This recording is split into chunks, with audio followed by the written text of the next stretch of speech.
Whew. I just want to say two good things. First of all, I'm glad I finally got my outfit back from the Fortnite dry cleaners.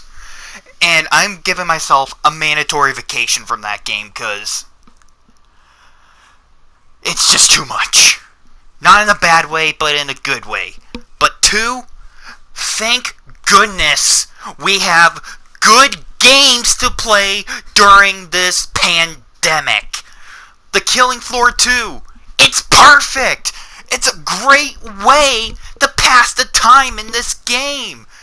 I recommend anyone who's a zombie fan to try out this game. So, I'm going to start off with the negatives for the first part of this review, and I'm going to start with the positives on the second half of the review. So, let's start off with some of the cons. First of all, I just want to say, even though you can have like 6 people max in a match, which increases the zombie count by like a lot, which makes sense because they do it in Call of Duty, but the one problem is when you're playing with your friends, all that matters is surviving, but the problem is whenever you go down, you're dead. Like, that's it. You don't get a chance to be revived, nothing. You'll just have to pray to God that your team knows what they're doing to survive the wave. And that's when you respawn. Way better.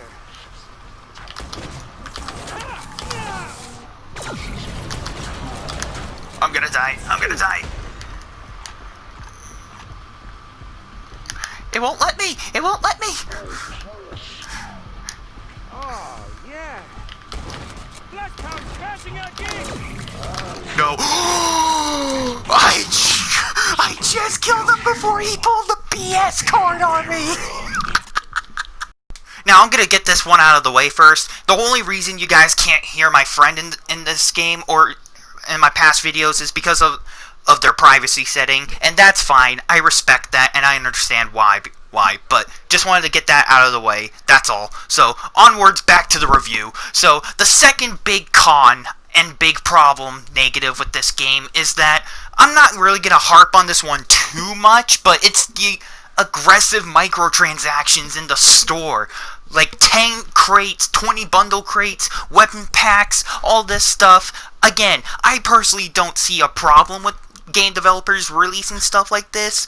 The only time I will have a problem with this is if they lie to their community about it, like they did in Black Ops 4.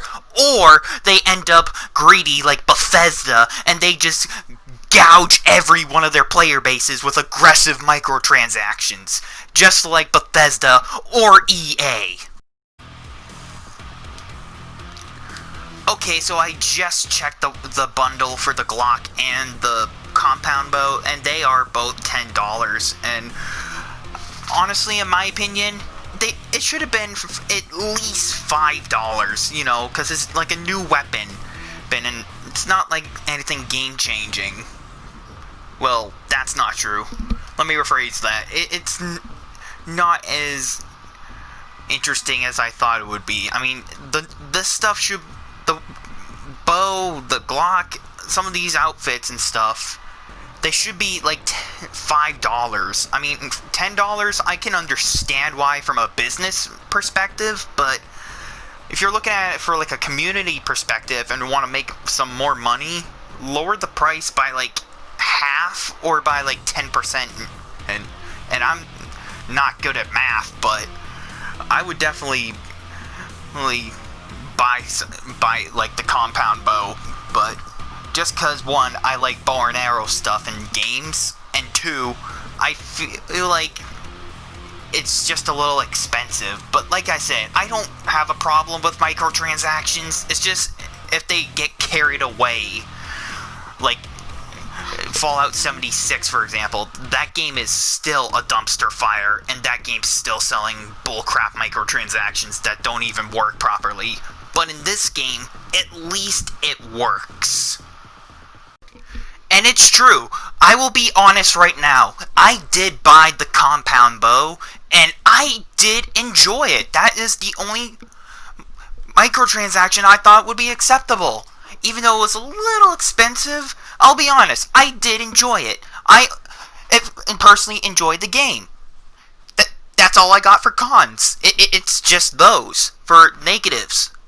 I mean, if I gotta be honest, there is one more tiny bit of a problem in there, and it's gotta be the newest modes, like objective and endless mode. But endless mode, scratch that, that's not a problem. It's just objective mode and standard survival, because I just want to say survival should have been endless mode, but more importantly, objective mode, I feel like they tried to do something about it, but it's just missing something in there.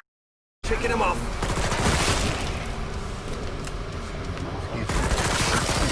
That is a massacre, my son. Good stuff. The old man can still shoot. Oh. Shit. All that is missing from objective mode is just cutscenes, so then it can actually feel like a story. That's what objective mode is missing. And the last negative thing I have for this game is, oh my god, I can't believe that they overlooked this, but Editor Tony, just play the clip.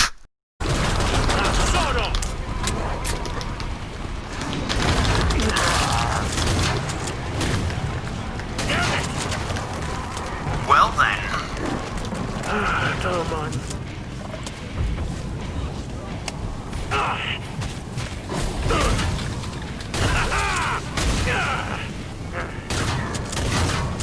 I'm grabbed! Little assistance! I'll take it! Crap, come on!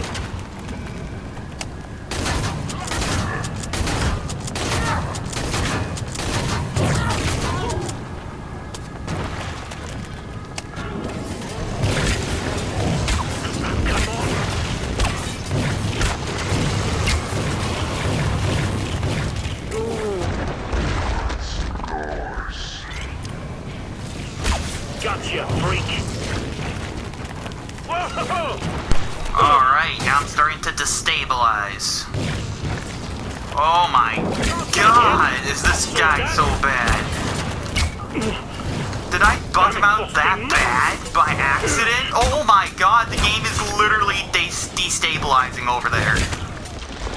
Oh my god, I did it! I just got the achievement Suicidal on... My eyes are hurting. Oh my god. Oh, that was painful. I am thankful I have finished that mission. And I am thankful I have finished that level with my eyes still healthy. I'm surprised I didn't get a degenerate eye condition from that. But that is going to haunt me for a while. So, I feel like that one problem is what these developers for The Killing Floor 2 have overlooked, and I think they need to get a quick double check on in there. Cause this is a dang shame, cause this game is really promising too. So with all the negatives out of the way, I want to bring up some of the good positives in here. Right off the starting gate, I don't know if it's the graphics or the engine that they make the game go on, but the game just looks phenomenal once you start it up in the tutorial. So I just want to admire, dude, the frame rate is so smooth. I like this. Perfect weather if you're Jack the Ripper. The game, it's so smooth. Okay, you want to go, you clown? You want to go? Didn't like that, did you? Take that, you clown. Dude, I am enjoying this so far already. Dude, it's so good looking. Now, even though the game's really good, I want to say there's at least 30 maps with 4 modes. There's survival, versus survival, endless, objective, and also there are collectibles on each map. And the one thing I don't like about these collectibles is you don't get rewarded for anything. Unless you like playing on Xbox or PlayStation, and then you get an achievement for finding all the collectibles.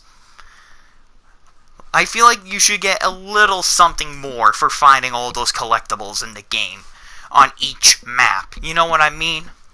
But next, versus. I honestly enjoyed versus, and I'm gonna probably go back to the negatives, but I'll go back to the positives in a second, or better yet, a minute. But I liked versus mode in this game, but a lot of people just overlook this mode. They say some of them say it's not that good. Some of them say it's fun. I just didn't find that many versus modes. I was lucky to find like 1 or 2 modes or matches, excuse me, in this game of versus survival. Come on, get in.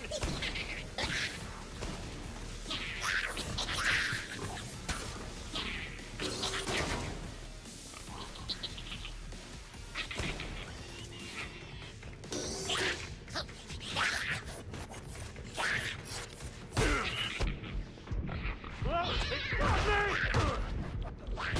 Ah! Nasty looking strike, but damn it, boy!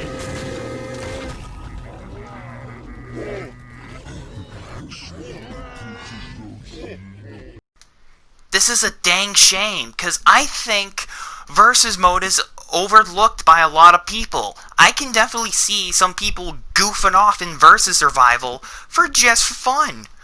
But a lot of people just don't like it, and you know what? I can understand why. But overall, I think in endless mode is where this game really stands out. So, I uploaded this review a bit late. I really had some stuff to do.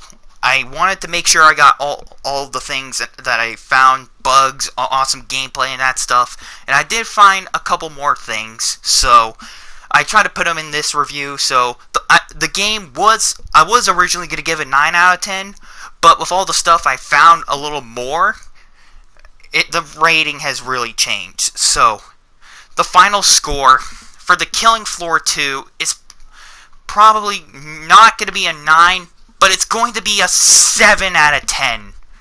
It's not quite there yet to earn one of my good title names.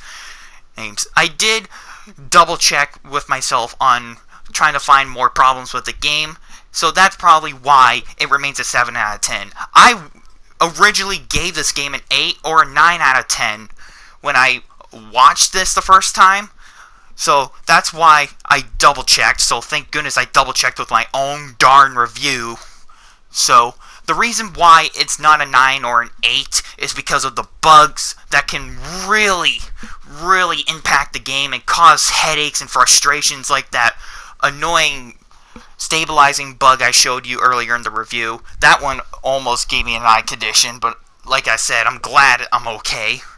But if anyone has ever ran into that bug, please let me know in the comments below. Please tell me if you had that same problem I just did. But the reason why I gave it a 7 out of 10 was because I had some fun moments in this game, and I enjoy playing this game from time to time. Especially in endless mode. I made it pretty far in endless mode, and I really think this game is awesome. With the custom 30 maps, we got a bunch of weapon varieties and all that stuff. I think that's really cool. But it's a dang shame, because I was going to give this an 8 or a 9, but because of all the problems I found before this review, it dropped to a 7. I hope in the next zombie game I review in the future, I hope it's just as good as the Killing Floor 2. So until then, I'll see you all in the next episode.